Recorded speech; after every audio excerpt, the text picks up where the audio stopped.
संत तुकाराम का जन्म लगभग 400 वर्ष पूर्व हुआ।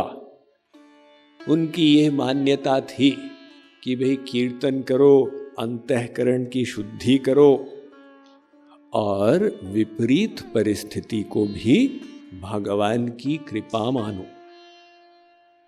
वो एक पॉइंट बहुत इंपॉर्टेंट है उनकी जीवनी से। अब विपरीत परिस्थिति में सब अपना सेल्फ टॉक चेक करें। हमारा सेल्फ टॉक क्या होता है? ये तो बहुत बुरा हुआ है, तो बड़ा खराब है।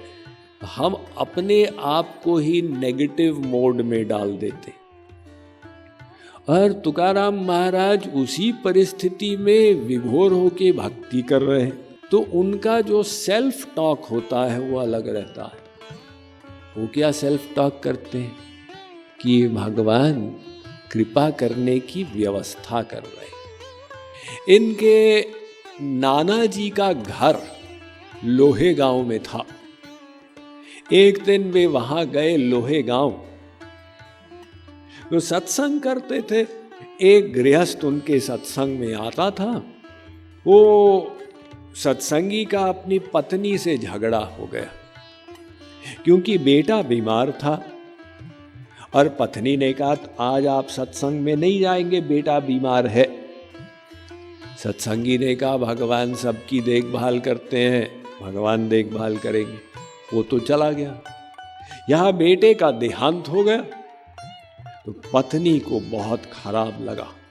पत्नी अपने बच्चे की लाश लेके सत्संग में पहुंच गई और पूरे आख्यान को दोहराया कि मेरे पति तो पहुंच गए सत्संग में कि भगवान देखभाल कर रहे हैं, और मेरे बेटे का देहांत हो गया, बताओ भगवान किधर है। तुकाराम महाराज रियलाइज किए कि मामला सीरियस हो गया। तो उन्होंने सब सत्संगियों को कहा आंख बंद करो और कीर्तन शुरू करो। सब ने कीर्तन शुरू किया। कुछ देर के बाद उन्होंने आंख खोली तो देखा कि वो बेटा जो था वो भी बैठा हुआ था और वो भी कीर्तन कर रहा था। भगवान के लिए तो कुछ भी असंभव नहीं है। तो इससे उनकी ख्याति और बढ़ गई। लेकिन हमें तुकाराम महाराज से सीखे लेनी है कि हर चीज में उनकी कृपा मानो, तब हम तुकाराम महाराज के जैसे श्रद्धावान होके चलेंगे।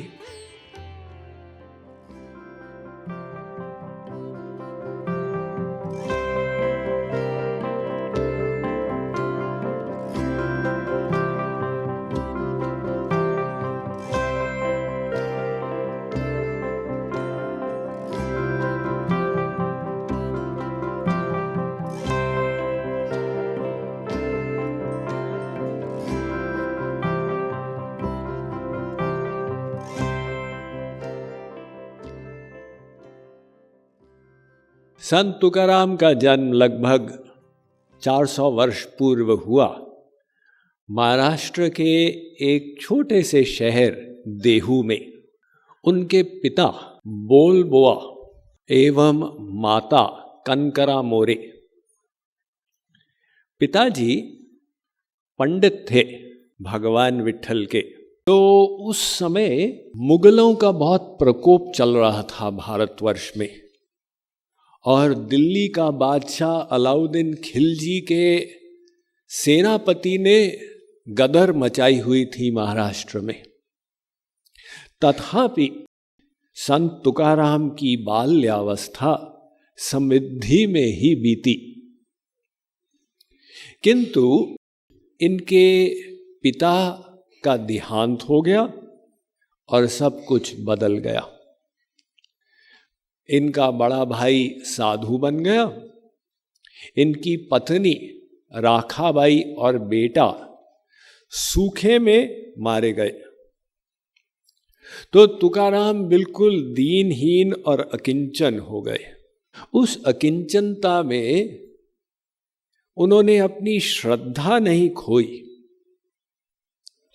प्राय देखा जाता है कि जहां पर भगवान परीक्षा लेते हैं तो कई लोग अपनी श्रद्धा को डगमगा देते हैं साहब हम तो मंदिर गए थे ऐसा करने के लिए, देखिए भगवान ने क्या कर दिया हमारे साथ, अब हम मंदिर नहीं जाएंगे। लेकिन तुकाराम की श्रद्धा वैसी की वैसी बनी रही। देहू के बगल में एक पहाड़ी थी भामगिरी, वहां पर वे चले गए और 15 दिन तक, अब अकिंचन तो हो ही गए थे, रोते गए, पांडुरंग पांडुरंग पांडुरंग। तो वर्णन करते हैं अपने अभंगों में कि वहां बिच्छू भरे रहते थे और इतनी परेशानी, लेकिन वे रोते गए और 15 दिन के बाद भगवान विट्ठलनाथ ने, विट्ठल देव ने उनको दर्शन दिए। तो ये विट्ठल देव के चरणों को पकड़ लिए और विट्ठल भगवान ने उन्हें पद्य की कला भी प्रदान कर दी। तो ये अभंग लिखने लग गए। जो इन्होंने कविताएं लिखी हैं उस शैली को अभंग कहते हैं। तो एक तो विट्ठल देव ने इनको दर्शन दे दिए और तुकाराम कहते हैं कि मुझे कृष्ण चैतन्य ने भी स्वप्न में आके दर्शन दिए। गौरांग महाप्रभु उनके गुरु बने, उनको स्वप्न में दर्शन दिए और शिष्य के रूप में स्वीकार किए और आज्ञा दी हरि नाम का प्रचार करो। तो ये डबल आशीर्वाद मिल गया संत तुकाराम को। उन्होंने महाराष्ट्र में राम कृष्ण हरि की धूम मचा दी। तो संत तुकाराम का सिद्धांत बड़ा सरल रहा। वे कहते थे ये तो कलयुग है, इसमें बड़ी बड़ी चीजें क्या करोगे, कर्मकांड के लिए शुद्ध वातावरण ही नहीं है, मंत्रों का उच्चारण ही नहीं जानते। श्रेष्ठ यही है कि भगवान के नामों का स्मरण करो, उनकी शरणागति करो और अपने घर गृहस्थी को छोड़ने की आवश्यकता नहीं है। बस केवल समर्पण पर ध्यान दो और सब जगह भगवान को जोड़ते जाओ। तो इन्होंने स्वयं विवाह किया पुनः। दूसरी पत्नी का नाम था जीजीबाई। अब ये अक्सर वहां पर गांव गांव जाके कीर्तन करते थे, अपने अभंग गाते थे। लगभग 4,500 अभंग इनके नाम से विख्यात हैं, जो आज भी खूब गाए जाते हैं। महाराष्ट्र में एक बहुत भक्तिमय संप्रदाय है वारकरी संप्रदाय। तो ये वारकरी संप्रदाय में ही संत तुकाराम भी हुए।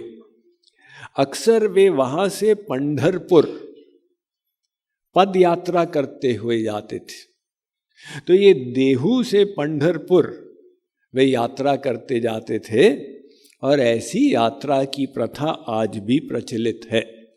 पंढरपुर में रुक्मिणी विट्ठल भगवान का निवास, तो वो ही उनके इष्ट देव थे। अब ये जो वहां पर धूम मचा रहे थे, एक विद्वान ब्राह्मण से सहन नहीं हुआ। उसका नाम था रामेश्वर भट्ट। उसने देखा संत तुकाराम के अभंगों को और आश्चर्यचकित हो गया। गीता का ज्ञान इतनी सरल भाषा में लिखा हुआ है। तो रामेश्वर भट्ट ने सब गांव वासियों को बुलाया और कहा ये तो धर्म भ्रष्ट कर रहा है हम सबका।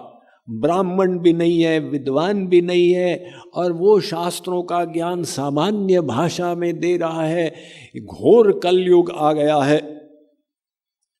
तो अब सबके सामने तुकाराम को कहा कि तुम भयंकर अपराध कर रहे हो, ये सब लिखकर।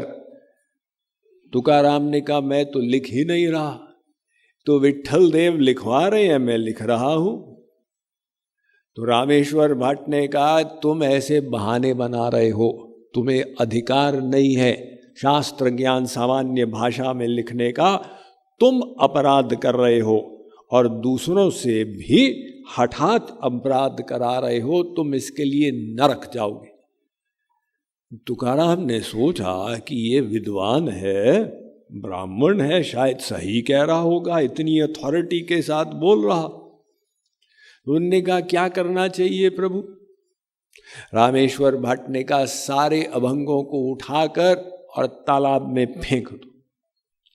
एक तरफ तो तुकाराम का हृदय धक हुआ, क्योंकि इतनी मेहनत से अभंग लिखे थे रुक्मिणी विट्ठल के सेवा में, लेकिन अब ये विद्वान ऐसा बोल रहा है तो रोते हुए अभंगों को उठाकर फेंक दिए और एक वृक्ष के नीचे जाकर बैठ के रोते हुए पांडुरंग पांडुरंग, बस भगवान नाम ही जानते थे, वो कीर्तन करने लगे। इनकी पत्नी वो खोजने आई, खोजते खोजते खोजते पहुंची तो देखा कि ये वहां पर रोते चले जा रहे हैं। किंतु अगले दिन मंदिर जो था देहू में, वो मंदिर में पुजारी ने सुबह गर्भगृह खोला तो तुकाराम के अभंग पांडुरंग भगवान के सिर पर मिले उनको।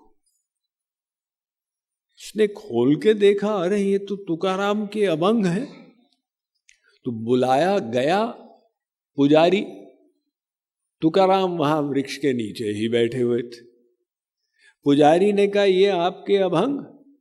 तुकाराम ने कहा तुम पानी से उसको निकाल क्यों दिए? पुजारी ने कहा निकाल नहीं दिए, ये मैंने मंदिर में विट्ठल पांडुरंग भगवान के सिर पर इनको पाया है। तो तुकाराम को अब कन्फर्मेशन मिल गया कि पांडुरंग भगवान ने स्वयं स्वीकार किया है कि ये अभंग ठीक है, मुझे अब सर्टिफिकेट मिल गया। तो एक तो उनको तसल्ली हो गई भी मैं गलत नहीं कर रहा, दूसरी ओर गांव वासियों को अब ये प्रमाण मिल गया, ये तो महान संत हैं। और रामेश्वर भट्ट को भी अपनी गलती के लिए ग्लानि हुई, तो रामेश्वर भट्ट ने आकर क्षमा मांगी। तुकाराम महाराज की ख्याति फैलने लगी। इनके नाना जी का घर लोहे गांव में था। एक दिन वे वहां गए लोहे गांव, तो सत्संग करते थे। एक गृहस्थ उनके सत्संग में आता था। वो सत्संगी का अपनी पत्नी से झगड़ा हो गया, क्योंकि बेटा बीमार था और पत्नी ने कहा आज आप सत्संग में नहीं जाएंगे, बेटा बीमार है। सत्संगी ने कहा भगवान सबकी देखभाल करते हैं, भगवान देखभाल करेंगे। वो तो चला गया। यहां बेटे का देहांत हो गया तो पत्नी को बहुत खराब लगा। पत्नी अपने बच्चे की लाश लेके सत्संग में पहुंच गई। तुकाराम महाराज न सत्संग करा रहे थे, वो लाश लेके वहां उसने रख दी और पूरे आख्यान को दोहराया कि मेरे पति तो पहुंच गए सत्संग में कि भगवान देखभाल कर रहे हैं और मेरे बेटे का देहांत हो गया, बताओ भगवान किधर है। तुकाराम महाराज रियलाइज किए कि मामला सीरियस हो गया, तो उन्होंने उस समय कहा कि अशक्यते तुमहा नाही नारायणा, हे नारायण आपके लिए तो कुछ भी असंभव नहीं है। तो उन्होंने सब सत्संगियों को कहा आंख बंद करो और कीर्तन शुरू करो। सब ने कीर्तन शुरू किया। कुछ देर के बाद उन्होंने आंख खोली तो देखा कि वो बेटा जो था वो भी बैठा हुआ था और वो भी कीर्तन कर रहा था। भगवान के लिए तो कुछ भी असंभव नहीं है। तो इससे उनकी ख्याति और बढ़ गई।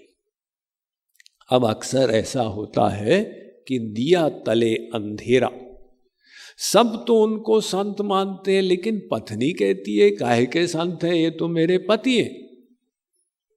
तो जीजी बाई का थोड़ा कर्कशा स्वभाव था, झगड़ा करती रहती थी। और उसमें और इरिटेशन इसलिए होता था कि तुकाराम घर की देखभाल में इंटरेस्ट नहीं रहते थे, भजन में ही लगे रहते थे। तो एक दिन तुकाराम घर आए, देखा कि जीजीबाई ने लक्ष्मी माँ की पूजा शुरू कर दी। तुकाराम ने कहा, ये क्या कर रही हो? जीजीबाई ने कहा, मुझे लोगों ने बताया है कि हमारे यहाँ इतनी गरीबी है, लक्ष्मी की पूजा करोगे तो घर में लक्ष्मी भर जाएगी। तुकाराम ने कहा, ये गलत है, ऐसी सकाम भक्ति नहीं करनी चाहिए।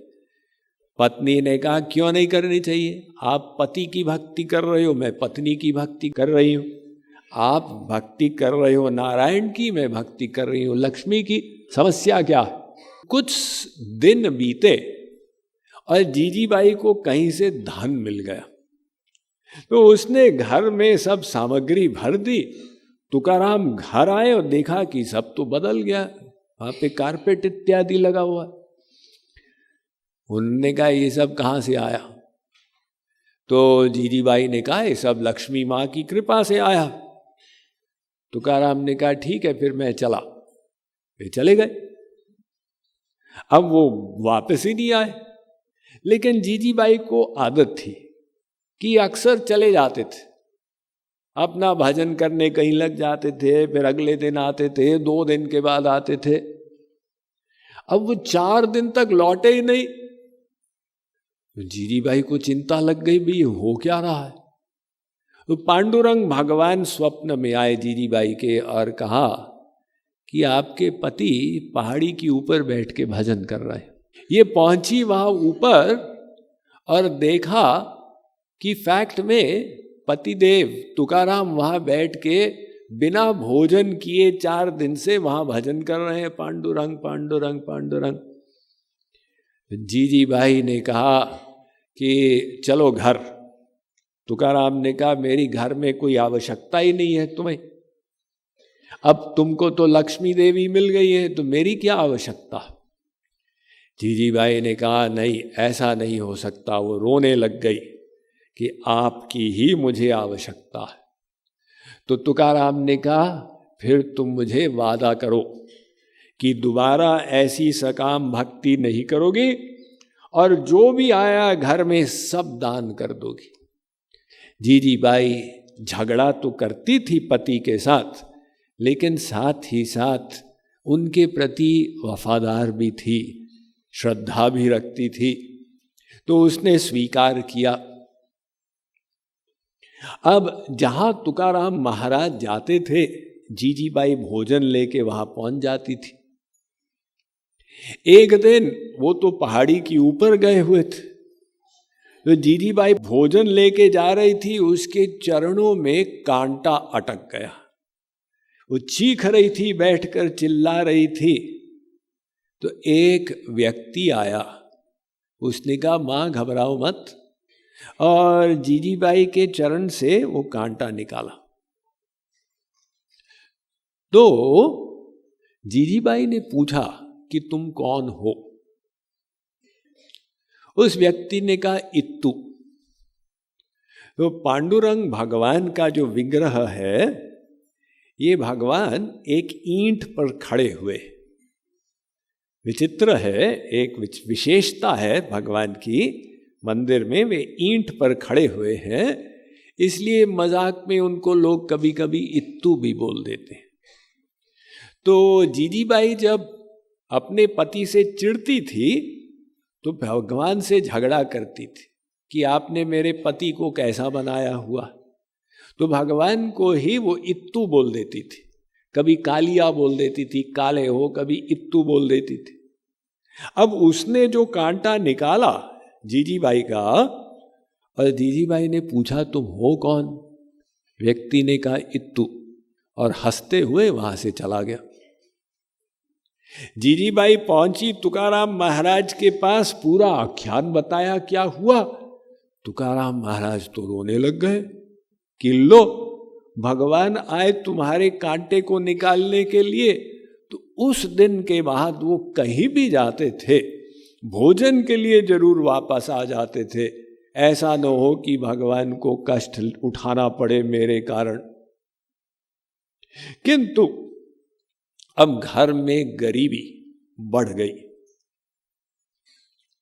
तो यहां पर तुकाराम महाराज बैठ के भजन कर रहे हैं।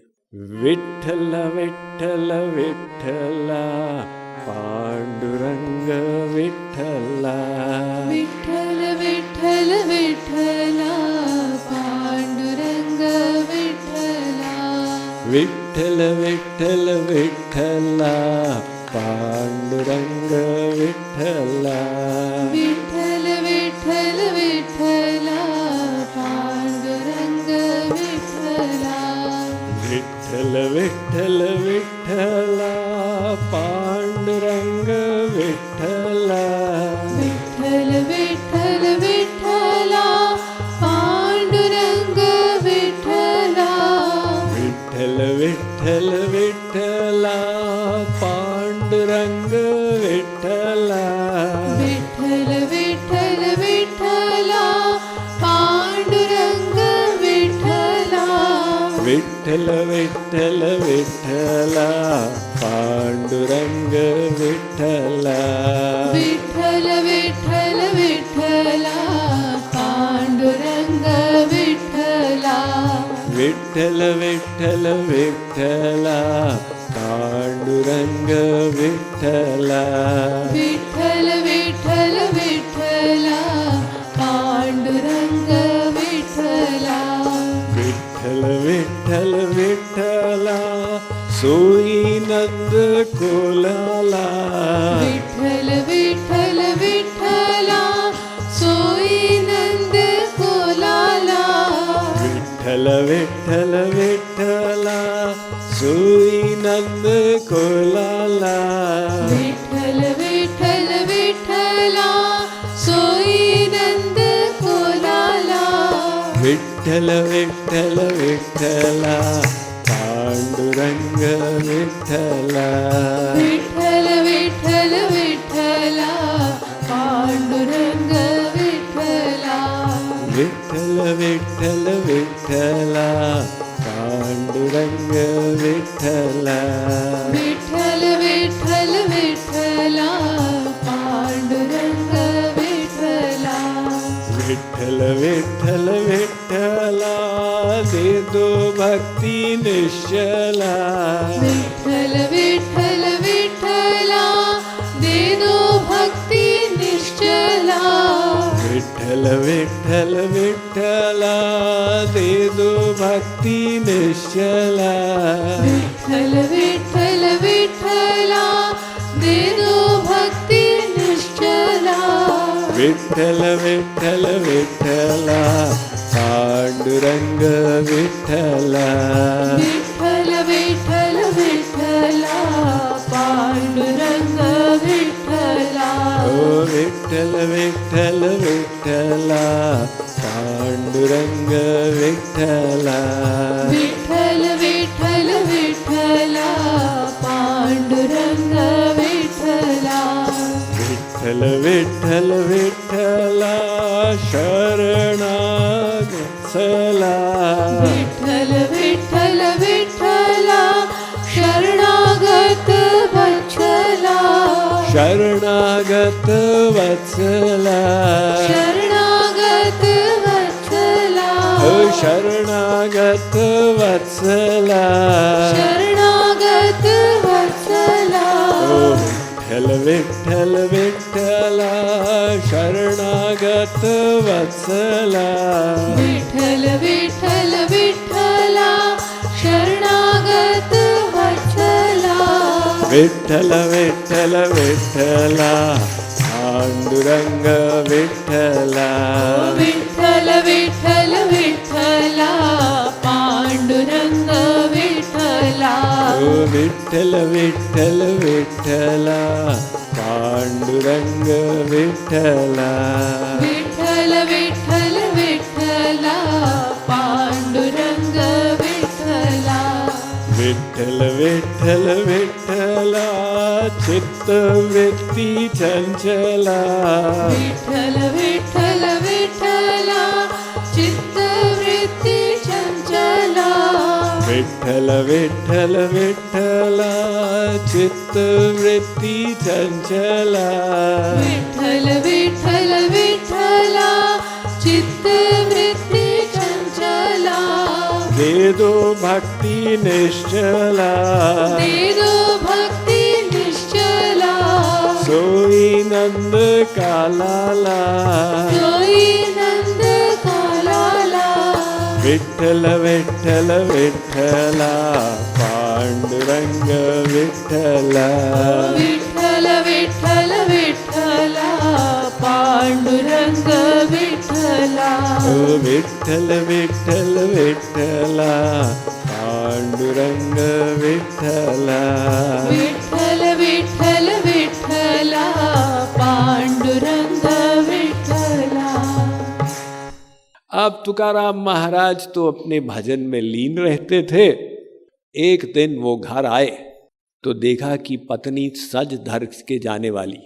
उन्होंने कहा कहाँ जा रही हो? उसने कहा मैं नौकरी लगाने जा रही हूं। क्यों? तो घर में कुछ है ही नहीं। तो तुकाराम महाराज ने कहा अच्छा चलो ठीक है, नौकरी लगाने मत जाओ, मैं दुकान पे बैठता हूं। वो गए, दुकान पे बैठे और वहां पे कुछ यात्री लोग आए हुए थे। तो यात्रियों के जिम्मे दुकान को करके और आए, तो यात्रियों ने पूरी दुकान को साफ कर दिया। अब दुकान इनकी खाली हो गई, कमाई कहां से करेंगे? वापस आए, पत्नी ने कहा बहुत बहादुरी का काम किया है। तो पत्नी ने कहा ये मेरे गहने इत्यादि लो, इनको गिरवी रख दो तो कुछ पैसे मिलेंगे, पैसे से राशन इत्यादि से अपनी दुकान को फिर से भर लो, धंधा शुरू करो। इन्होंने उसको गिरवी रख के जो पैसे मिले वो पैसे लेके, कुछ बच्चे वहां खेल रहे थे, वो पांडुरंग पांडुरंग करने बच्चों को कुछ दान दे दिया, कुछ भिखारी थे उनको दान दे दिया और घर आए खाली हाथ। पत्नी को पता था ये करेंगे ही, ऐसा ही करेंगे, इनका नेचर ही ऐसा। तो पत्नी ने कहा ठीक है फिर मैं नौकरी करने जा रही हूँ, आपके बस की बात नहीं। तो तुकाराम महाराज को बड़ी फीलिंग हुई, भाई इतना तो कॉन्शियस है कि पत्नी चली जाए नौकरी के लिए, हम यहाँ पे बैठे हुए हैं। तो उन्होंने कहा नहीं नहीं मैं जाता हूँ नौकरी के लिए। अब वो जहाँ भी जाए और कहे मुझे नौकरी चाहिए, ख्याति तो उनकी थी, लोग कहें कि भी तुकाराम महाराज आए, वो कहे आपको जो चाहिए हम आपको दे देंगे, नौकरी करने की आवश्यकता क्या है। तो उन्होंने कहा ये देहू में तो मुझे कोई नौकरी देगा नहीं, चलो फिर गांव के बाहर चलो। अब बाहर जाके खेत में पहुंचे, किसान को कहा कि कोई नौकरी मिलेगी। किसान ने कहा कि ये सब खेत की देखभाल कर लो, पक्षी वक्षी इसको चुग जाते हैं। तो तुकाराम महाराज ने कहा ठीक है, लेकिन घर में कुछ राशन वाशन नहीं है, कुछ दे दो तो मैं नौकरी शुरू करता हूं। किसान ने इनको थोड़े पैसे दिए, थोड़ा अन्न दिया, उन्होंने घर जाके पत्नी को सौंपा और यहां पर आए। अब यहां पर वो किसान तो खेत को उनके जिम्मे करके चला गया और तुकाराम महाराज देख रहे हैं पक्षी आ रहे हैं, तो राम जी की चिड़िया, राम जी का खेत, खाओ चिड़िया भर भर पेट। तो चिड़िया वहां पहुंच रही है और तुकाराम महाराज अपना भजन कर रहे हैं। तो एक महीने के बाद जब किसान वापस आया, उसने देखा कि पूरा खेत नष्ट हो गया। उसने कहा ये क्या किया आपने? उन्होंने कहा क्या किया, मैं तो बैठ देख रहा था। देखना नहीं था, जो पक्षी आ रहे थे उनको उड़ाना था। अरे वो तो मुझे पता ही नहीं था। तो किसान ने कहा ये सब जो नुकसान हुआ है ये आप मुझे 2000 रुपये जुर्माना दें। तुकाराम ने कहा अगर मेरे पास 2000 रुपये होते मैं नौकरी करने यहां आता ही नहीं। तो उसने कहा ठीक है, फिर अगर आपके पास पैसे नहीं है तो चलो राजा के पास, वो आपको दंड देगा। तुकाराम महाराज ने कहा ऐसा मत करो, क्योंकि राजा उनका भक्त था, तो बहाना बना रहे हैं। तो तुकाराम महाराज ने कहा पांडुरंग। किसान ने कहा ऐसे बात कर रहे हो जैसे तुकाराम करते हैं। उन्होंने कहा मैं तुकाराम ही तो हूं। अरे आप तुकाराम हो? अरे मेरा कितना बड़ा सौभाग्य, आपकी पदरज से तो मेरा खेत पवित्र हो गया। तो आप क्या चाहिए आपको? आप बोलिए, आप यहाँ पर मेहनत परिश्रम क्यों कर रहे हैं? तो तुकाराम महाराज ने बताया कि घर में बड़ी तंगी है। तो किसान ने कहा अब ठीक है, मुझे 2000 रुपये नहीं चाहिए, ये पूरा एक ठेला भर के उनको गन्नों का दे दिया कि ये ईख जो है गन्ने, ये ले जाओ, इनको बेच देना और जो पैसा मिलेगा उससे अपना निर्वाह करना। ये ठेला भर के गन्ने का ले गए। पत्नी को खबर मिली। पत्नी ने कहा फाइनली पतिदेव, अब जो खोटा सिक्का है वो भी चलने लगा। तो पति को संदेश भेजा कि सब बेच देना गन्ने और राशन वगैरह लेके घर आना। तो तुकाराम महाराज मार्केट पहुंचे, वहां बच्चों ने देखा ये आ गए, वो पांडुरंग पांडुरंग कीर्तन शुरू किए। तो उनकी वीकनेस थी, वो सबको एक एक गन्ना बांटने लग गए और खाली ठेले के साथ वापस पहुंचे। तो पत्नी ने कहा क्या हुआ? उनने कहा एक ही तो गन्ना मिला है, लो इसको। पत्नी को इतना गुस्सा आया, वो प्रसंग आप लोग सुने ही है कि पत्नी ने उठा के गन्ना उनके सिर पे मारा। अब वो गन्ना 2 भाग में टूट गया। तो तुकाराम महाराज ने कहा चलो ठीक है, अब 50-50, आधा तुम्हारा आधा हमारा। और फिर वो पहुंचे अपने मंदिर और कहा हे पांडुरंग भगवान, आप तो कैसे दयालु हो, आपकी मेरी ऊपर विशेष कृपा दृष्टि है, इसलिए आपने मुझे ऐसे स्वजन दिए हैं कि संसार में मेरी आसक्ति कभी होगी ही नहीं। ये एक बहुत बड़ी चीज है। तो तुकाराम महाराज विपरीत परिस्थिति में भी भक्ति करते रहे और वो विपरीत परिस्थिति इनके मन में कभी क्षोभ नहीं उत्पन्न कर पाई, न ही उनकी श्रद्धा को विचलित कर पाई, बल्कि वे और अपने मार्ग में निष्ठावान ही होते चले गए। तो इन्हीं के समकालीन महाराष्ट्र में एक समय खूब संत थे, संतों की भूमि थी। तो दूसरे संत थे समर्थ रामदास। तो रामदास ने ही शिवाजी महाराज को तुकाराम के बारे में बताया और कहा जाओ उनका सत्संग करो। तो शिवाजी महाराज भी तुकाराम के पास आते थे और वे तुकाराम और रामदास दोनों को अपनी 2 आंखें मानते थे। तो ऐसे कुछ प्रसंग आते हैं कि उन्होंने तुकाराम महाराज की गरीबी को देखा, तो एक दिन कुछ सोना ले आए और उनके सामने रख दिया। वो सोने को देखकर तुकाराम महाराज का शरीर कांपने लगा और घबरा के वहां से उठ के गए। शिवाजी महाराज ने शिष्यों से पूछा कि इनको हो क्या गया? उनने कहा कि आप जो सोना लाए हो इनको सहन नहीं हो रहा है। तो शिवाजी महाराज ने उनको कहा कि भाई, तुकाराम महाराज से निवेदन किया कि आप गरीब हैं, आपके यहाँ सत्संग होता है, तो अपने लिए नहीं, जो साधु आ रहे हैं उनकी देखभाल के लिए हमने कुछ धन दे दिया है, आपको परेशानी क्या है? तुकाराम ने कहा कि आप तो मुझे कुछ चंद दिनों से जानते हैं और आपको मेरी चिंता है, और पांडुरंग मुझे जीवन के प्रारंभ से जानते हैं और उससे भी पहले पूर्व जन्मों से जानते हैं, उनको मेरी कितनी चिंता होगी। शिवाजी महाराज ने कहा वो तो ठीक है, लेकिन आपके लिए लाभदायक, तो और मुझे खुशी होगी अगर आप लेंगे। तुकाराम ने कहा अगर आप मांस मुझे दें और कहें कि मुझे खुशी होगी आप खाओ, तो क्या आपकी खुशी के लिए मैं खाऊंगा? मेरे लिए आपका ये धन मांस के समान है। अब शिवाजी तो वहां पर सफल नहीं हो पाए। एक एकादशी के दिन सत्संग हो रहा था तुकाराम महाराज के यहाँ और शिवाजी वहां पहुंच गए।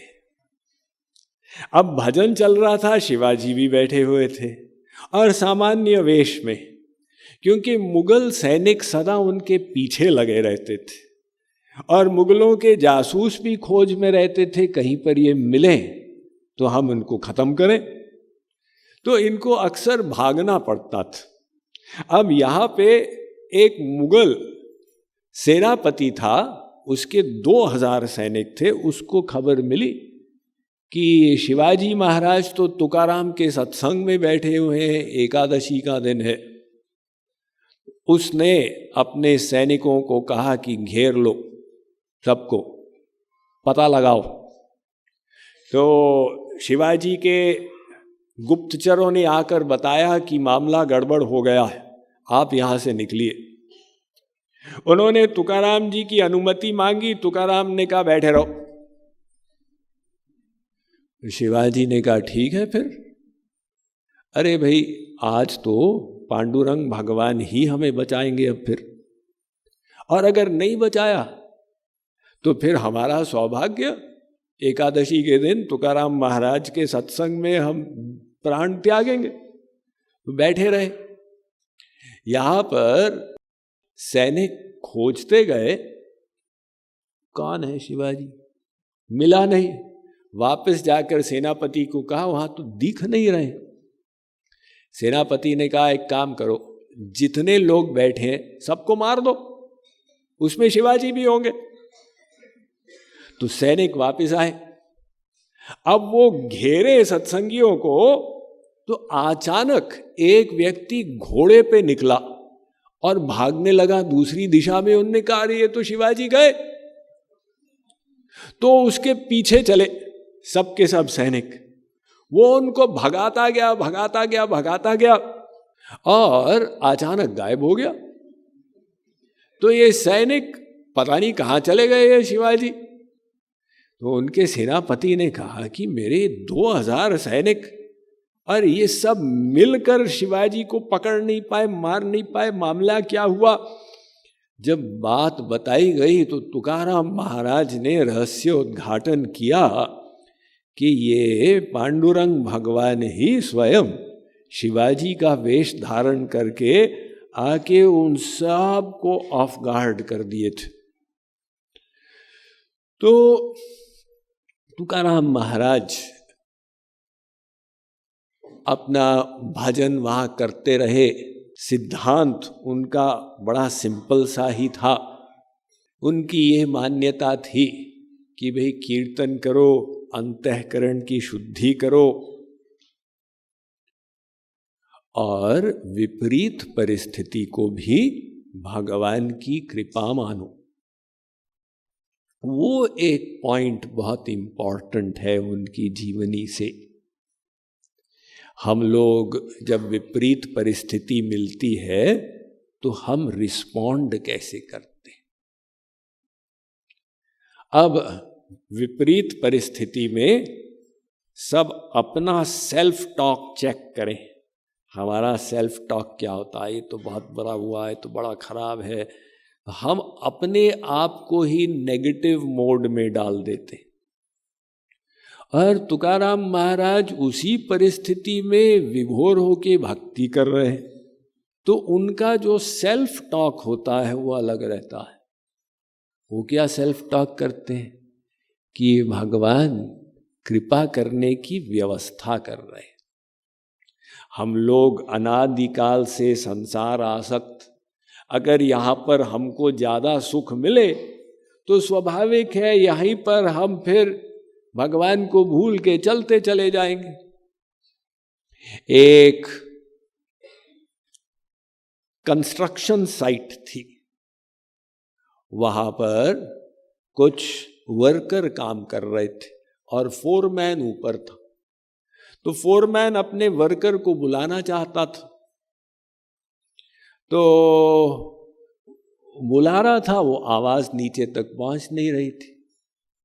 तो फोरमैन ने एक 8 आने का सिक्का गिराया। वर्कर ने देखा 8 आने, उठा के जेब में रख दी। तो फोरमैन ने 1 रुपए का सिक्का गिराया, उसने देखा 1 रुपया, उसको भी जेब में रख दी।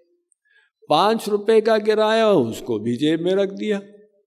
तो फोरमैन ने एक पत्थर लिया और उसके सिर पे मारा। ऊपर देखा, भाई ये कौन है? अच्छा अच्छा अच्छा अच्छा, आप हैं। ऐसे ही भगवान हमको देते जाते हैं, हम उसको अपना मान के और बढ़ाते चले जाते हैं और भूल जाते हैं कि वो कौन दे रहा है, किस लिए दे रहा है, लक्ष्य क्या है। हम सोचते हैं भाई उसको अपना करना, भोग करना, यही जीवन का लक्ष्य होगा। तो भगवान जब देखते हैं कि ये जीव अपने जीवन के उद्देश्य को ही भूला हुआ, तो कभी फिर जरूरी हो हमको होश में लाने के लिए एक पत्थर भी मार देते। वो जब होता हम कहते हैं मेरा तो भाग्य खराब है, मेरा क्या भाग्य फूटा जी साहब, देखिए ना स्वास्थ्य गड़बड़ हो गया, अरे धंधा डाउन हो गया, अरे घर में टेंशन हो गया, बेटा बात नहीं मानता है। तो हमको लगता है ये भगवान कोप कर रहे हैं, ये दुर्भाग्य है।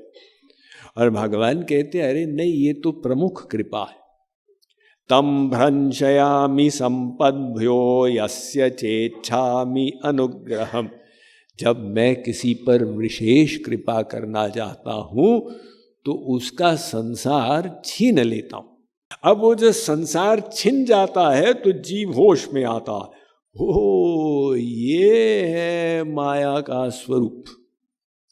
आशैव परमम दुखम। अगर किसी को आशा हो संसार में तो सुख मिलेगा, संसारी चीज से सुख मिलेगा, तो ये सबसे बड़ा दुख है, क्योंकि वही मृग तृष्णा के पीछे भागता चला जाएगा।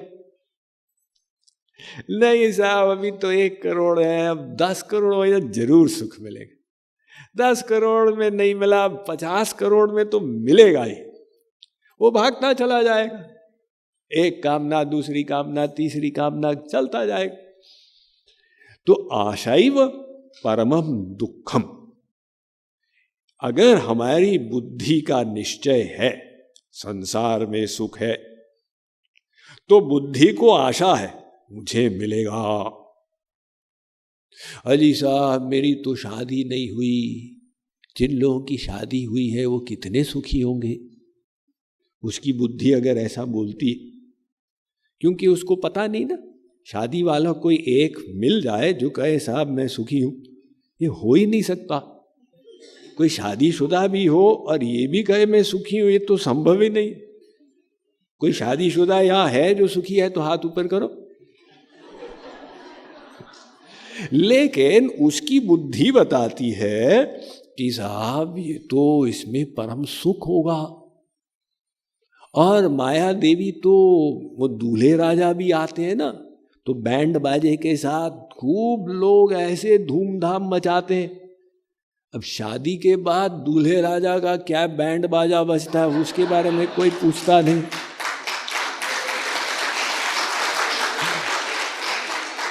तो आशैव परमम दुखम। कोई भी आशा हो, कोई भी कामना, ये कामना जो है जगत्यनर्थो न समोस्ति कामई, इसका कहीं अंत नहीं होगा। इसको पूरा किया तो लोभ आ जाएगा, वो कामना डबल हो जाएगी, और पूरा नहीं किया तो क्रोध आ जाएगा। अब वो लोभ क्रोध, और धीरे धीरे हो सकता है वही कामना व्यसन में परिवर्तित हो जाए। अब किसी को सिगरेट का व्यसन लग गया, किसी को शराब का व्यसन लग गया, यानी वो कामना ऐसी बलवती हो गई, वो बार बार उसके मन में उसको पिंच कर रही है। लेकिन उसका ये सब गड़बड़ी हुई क्यों? क्योंकि उसकी बुद्धि ने उसको धोखा दे दी। उसकी बुद्धि ने कहा सुख है संसार में, अभी तक मिला, मुझे नहीं मिला लेकिन दूसरे को मिलता होगा। अब अगर किसी की बुद्धि इस कंक्लूजन पे पहुंच जाए कि इस साइड में कोई कभी सुखी हुआ ही नहीं, चाहे वो बॉलीवुड का स्टार हो, देखने में आपको स्क्रीन में लगेगा ना कितने सुखी होंगे साहब ये, और अंदर की हालत देखें, लेकिन बाहर में भ्रम ये है कि बड़े सुखी है। तो ये सबसे बड़ा दुख संसार का कि इस साइड में सुख मिलेगा। और नैराश्यम परमम सुखम, जब संसार से निराशा हो गई, अरे साहब ये सब बेकार है, रॉन्ग साइड है। सुख खोजना गलत नहीं है, सुख तो संत लोग भी खोज रहे थे, लेकिन वो राइट साइड में खोज रहे थे, हम रॉन्ग साइड में खोज रहे। वे भीतर वाला सुख खोज रहे थे। वो भीतर वाले सुख को बाहर से किसी चीज की आवश्यकता ही नहीं। वो भीतर वाला सुख कैसे मिलेगा?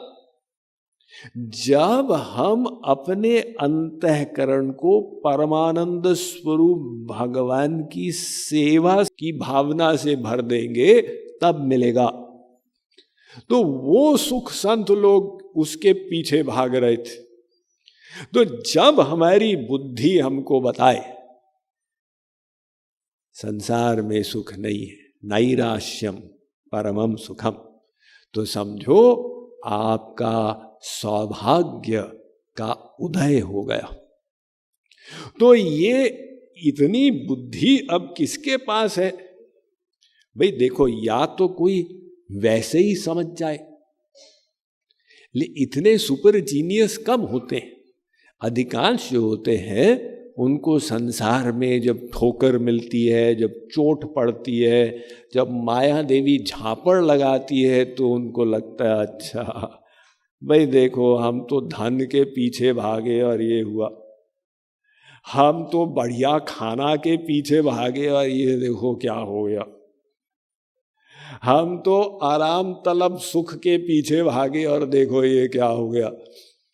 तो वो एक कवि ने कहा है कि हम तुमको, भगवान की ओर से कह रहे हैं, हम तुमको बहुत समझा चुके जोश, अब तबीयत ही तुमको समझाएगी।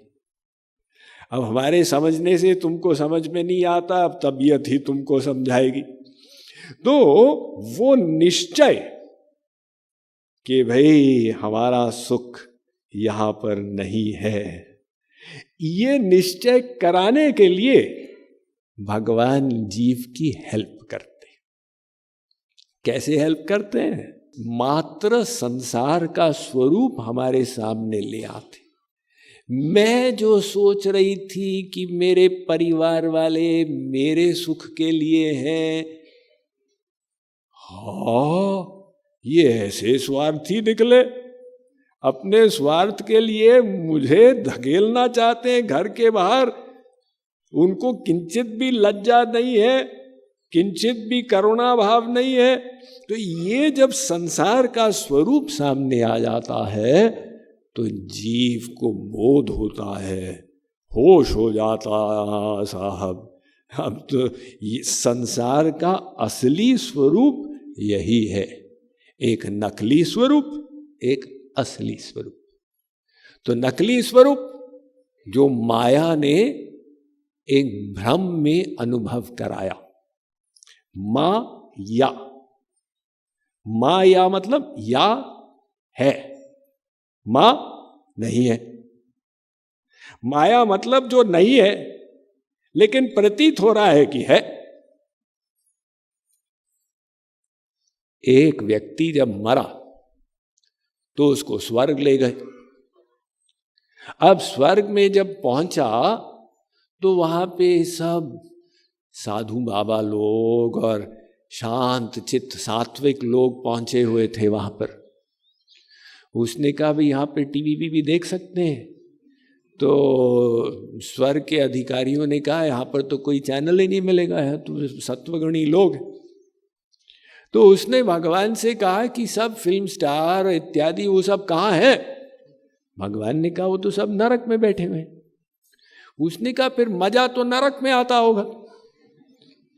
तो भगवान से उसने रिक्वेस्ट किया कि प्रभु आप मुझे 3 दिन के लिए थोड़ा नरक ट्रांसफर कर दीजिए, एक ट्रायल हो जाएगा, टेस्टिंग ग्राउंड। भगवान ने कहा ठीक है, बस केवल 72 घंटे के लिए ट्रांसफर होगा। तो उसका जब ट्रांसफर हुआ नरक, वो पहुंचा, खूब बढ़िया स्वागत सत्कार हुआ बैंड के साथ। और जैसे आया वहां पे बढ़िया एयर कंडीशन हवाएं चल रही थी और लोग आके उसकी तेल से, सुगंधित तेल से मालिश करने लगे। 56 व्यंजन की दावत वहां पर थी, सब प्रकार का मनोरंजन। उसने कहा बाप रे बाप, ये नरक तो बहुत ही बढ़िया चीज है, ऐसे ही मैं स्वर्ग में पढ़ने वाला था। तो जैसे उसके 72 घंटे पूरे हुए, अब भगवान उसको वापस बुला ली। भगवान ने कहा कैसा रहा?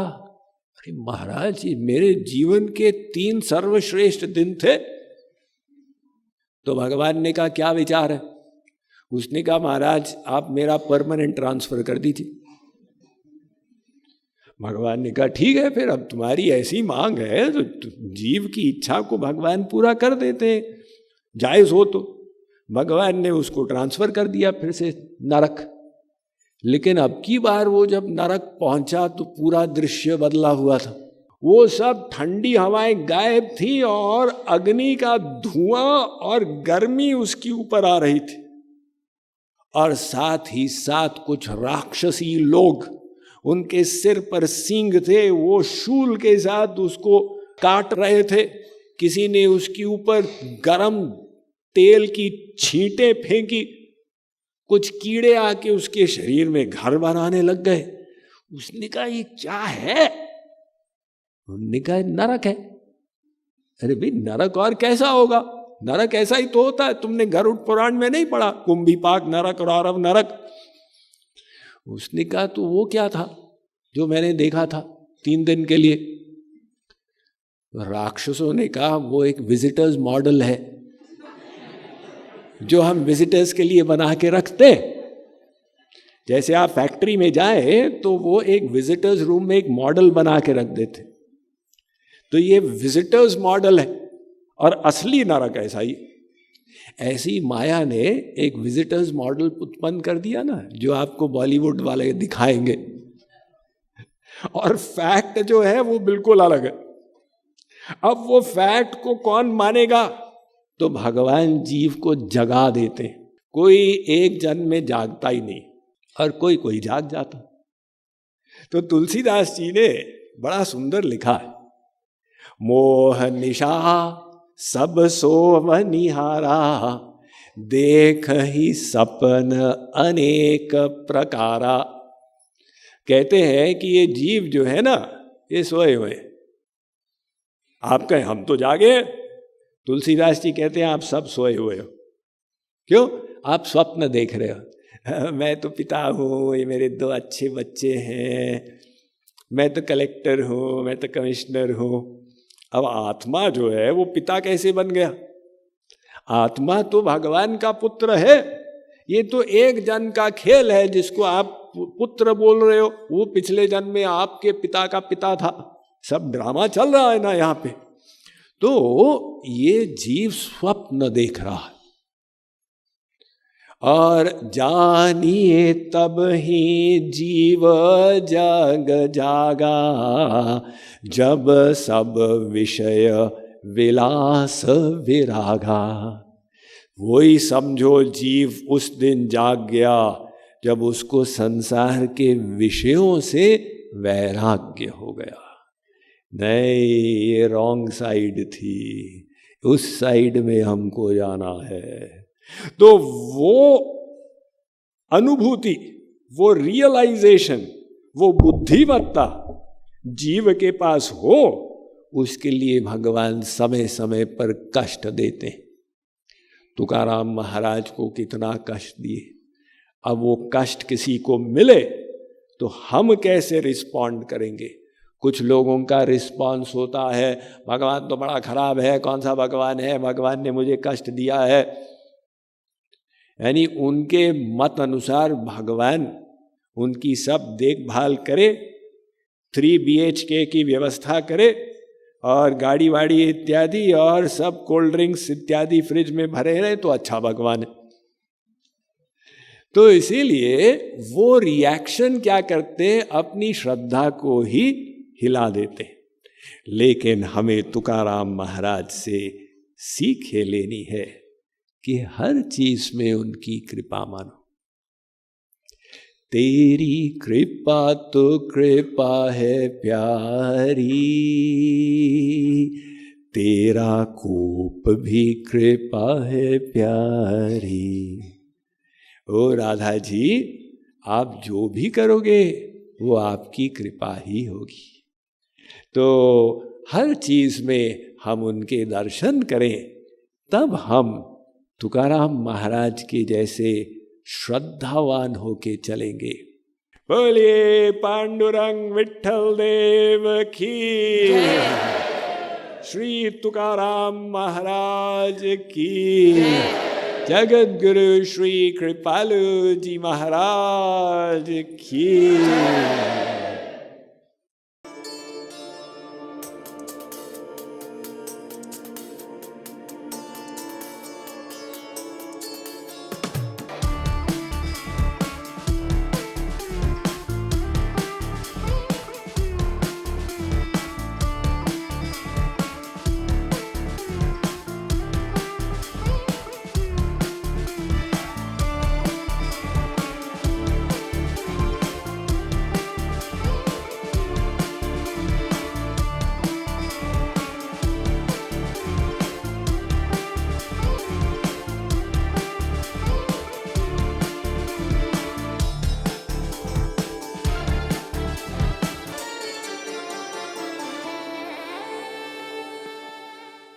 Mind management, life transformation, power of thoughts आदि प्रेरणादायक एवं आध्यात्मिक वीडियोस के लिए सब्सक्राइब करें स्वामी मुकुंदानंद हिंदी यूट्यूब चैनल को और बेल आइकन को अवश्य दबाएं ताकि आपको ये वीडियोस मिले सबसे पहले।